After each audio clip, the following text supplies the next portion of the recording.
जोहार साथी।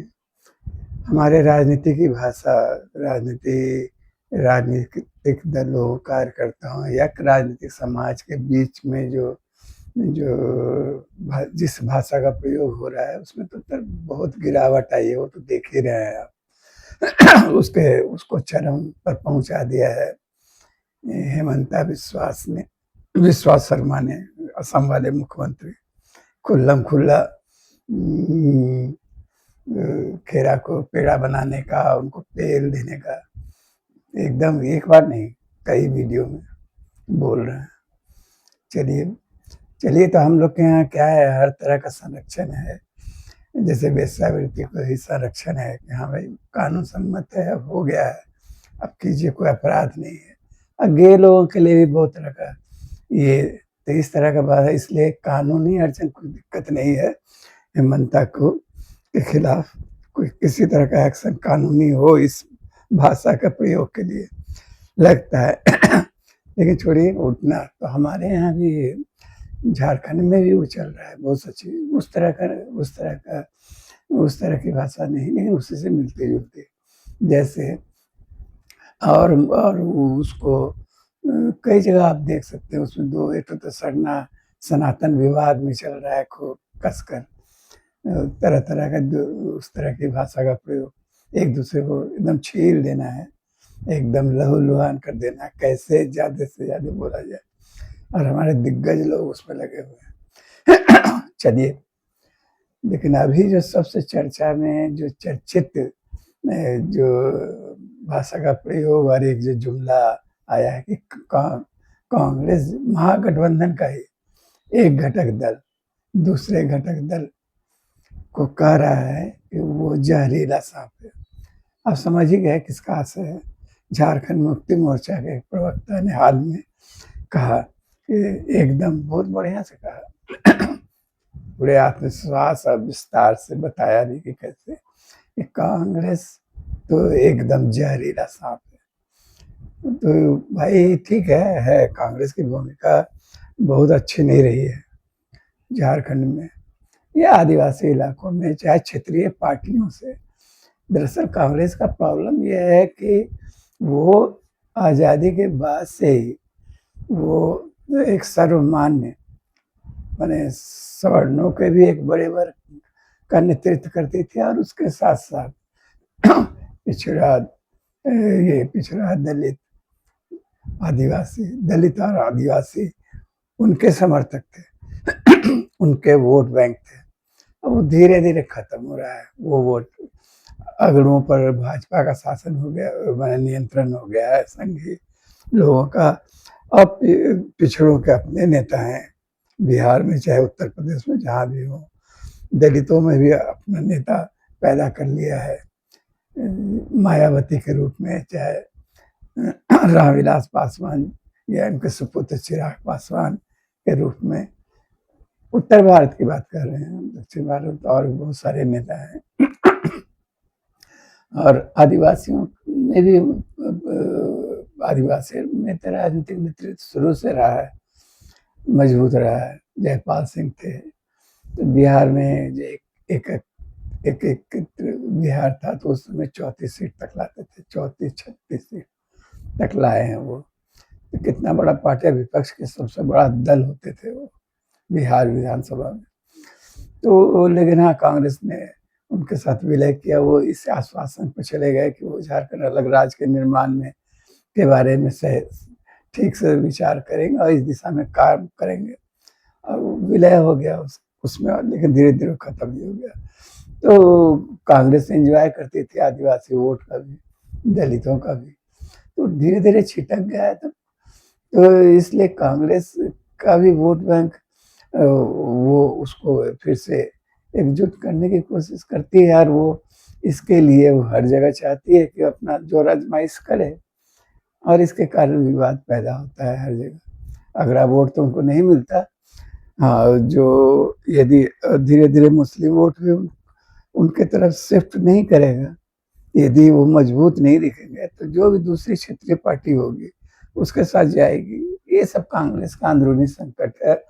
तो झारखंड में आदिवासी समाज के बारे में या आदिवासी राजनीतिक नेतृत्व के बारे में के साथ उनका दोहरा व्यवहार रहा है हमेशा, इसमें कोई दो शक नहीं है। वो हमेशा से चाहते हैं कि झारखंड जो आदिवासी नेतृत्व है, क्षेत्रीय पार्टी है, उसकी शक्ति कम हो, तभी तो उनके लिए जगह बनेगा। तो सारी जगह तो दूसरे ही लोग हो जाएंगे। बिहार में अब यदि पिछड़ावाद है मजबूत, तो वहाँ उत्तर प्रदेश वही है। तो यहाँ तमिलनाडु या दक्षिण के राज्यों में वहाँ की अस्मिता उभरी है और वहाँ अब वो लोग शक्तिशाली हो गए। एक ज़माने कांग्रेस एंजॉय करती थी, तो साथ ही ये उनका संकट है। लेकिन इसके बावजूद एक बड़ा सच ये है कि कांग्रेस ही राष्ट्रीय स्तर पर वो भाजपा की संघीय राजनीति, सांप्रदायिक राजनीति का मुकाबला कर सकती है और करेगी। तो इसको ध्यान में रखते हुए और अभी भी जो तीखा संघर्ष चल रहा है, वो पूरे देश में जिस तरह से लोकतंत्र का ह्रास हो रहा है, लोकतांत्रिक संस्थाएं खत्म हो रही हैं, हर जगह आप देख रहे हैं। अब व्यवहारिक रूप से आप देखिए ना, शैक्षणिक संस्थानों में देखिए, आप दफ्तरों में देखिए, हर जगह महत्वपूर्ण जगहों पर देखिएगा तो वहाँ संघीय विचारधारा के लोग शीर्ष पदों पर हैं, मजबूती से जमा दिए गए हैं पिछले 10 वर्षों में। तो ये सब है, तो उसका मुकाबला कैसे होगा?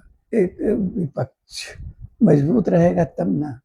और उस विपक्षी एकता महागठबंधन में शामिल होकर ही झामुमो 2 टर्म से पिछला मैंने 19 के विधानसभा में जीती है और सत्ता संभाली, और अभी भी जो 56 सीट के साथ वो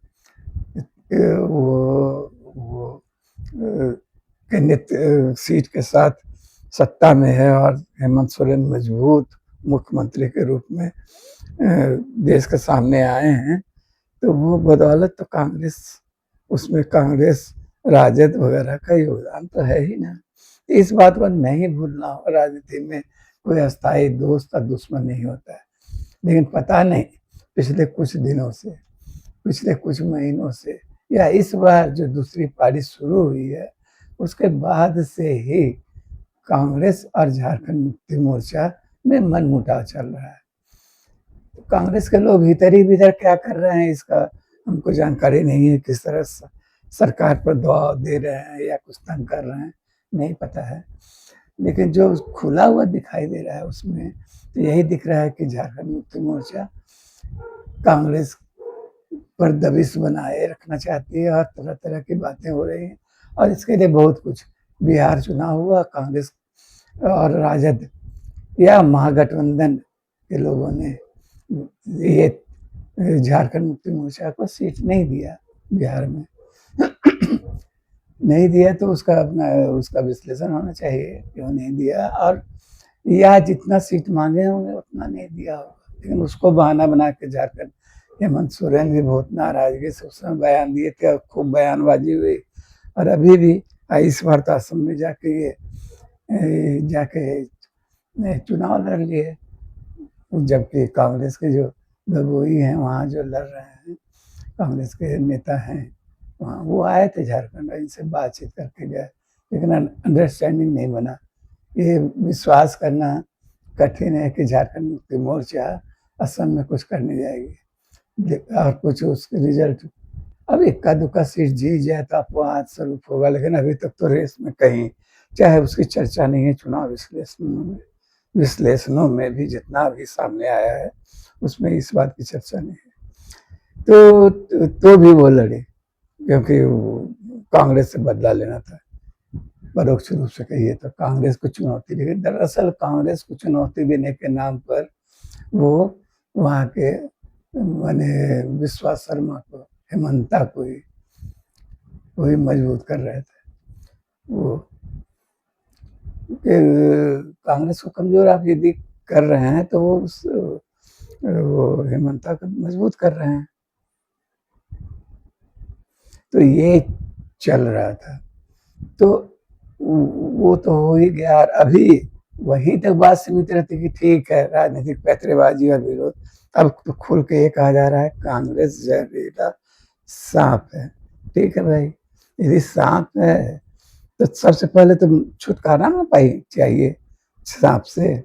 महागठबंधन का बैठक कीजिए, अपना शिकायत व्यक्त कीजिए, या वैकल्पिक सरकार का एक रूपरेखा बनाइए और कांग्रेस से पगार तोड़ाइए, छोड़िए उसको, और पता चल जाएगा क्या हालत है स्थिति। दरअसल संदेह इस बात का है कि धीरे धीरे भाजपा ने एक नई चाल चली है और झारखंड मुक्ति मोर्चा के बीच भीतर ही एक लॉबी तैयार हो गया है, जो इस बात में यकीन करता है, जो इस यकीन करता है कि उसका भविष्य भाजपा के साथ है, भाजपा के साथ सरकार चलाने में। ठीक है, उसके अपने खतरे हैं, जैसा नीतीश के साथ हुआ कि नीतीश के साथ ही भाजपा सरकार चलाई और बाद में उनका पतन हुआ, तो उसी तरह झारखंड मुक्ति मोर्चा भी के भी कुछ नेताओं को लगता है कि भाजपा के साथ शायद वैकल्पिक सरकार बनने का तो और कोई तरीका नहीं, क्योंकि आप कहिए कि राजद आपके साथ आ जाएगी, फिलहाल हमको नहीं लगता है राजद के लोग आपका समर्थन करेंगे। उनका कांग्रेस के साथ मजबूत रिश्ता है, तो वो आपके साथ आएंगे नहीं। माले भी दुविधा में पड़ेगी, हमको नहीं पता है, लेकिन क्यों ऐसे मैंने किसी भी तरह सरकार को चलाना या ऐसे लोगों के साथ चलाना कि रोज सरकार पर संकट का बादल मंडराता रहे, वो तो संभव नहीं है कि घींच तिर के सरयू राय हों या ये जो है जयराम है, एक अलग इकलौता विधायक है, इन लोगों की मदद से सरकार बनाने के बाद सरयू राय वो अपने तरीके की राजनीति करते हैं, और वो लेकिन कुल मिलाकर वो भाजपा ही बने, भाजपा के सपोर्टर हैं, भले भाजपा से अभी खटपट चल रहा हो उनका कुछ अपना स्थानीय राजनीति की वजह से, या वो कुछ नहीं भाजपा के अंदर है इसलिए, लेकिन हैं वो उसी दिमाग के। बिहार में लालू यादव को गति पहुंचा है वो, और यहाँ यदि हेमंत उनके सुझाव पर अमल करने लगे तो उनकी गति भी धीरे धीरे देर समय वही होगी।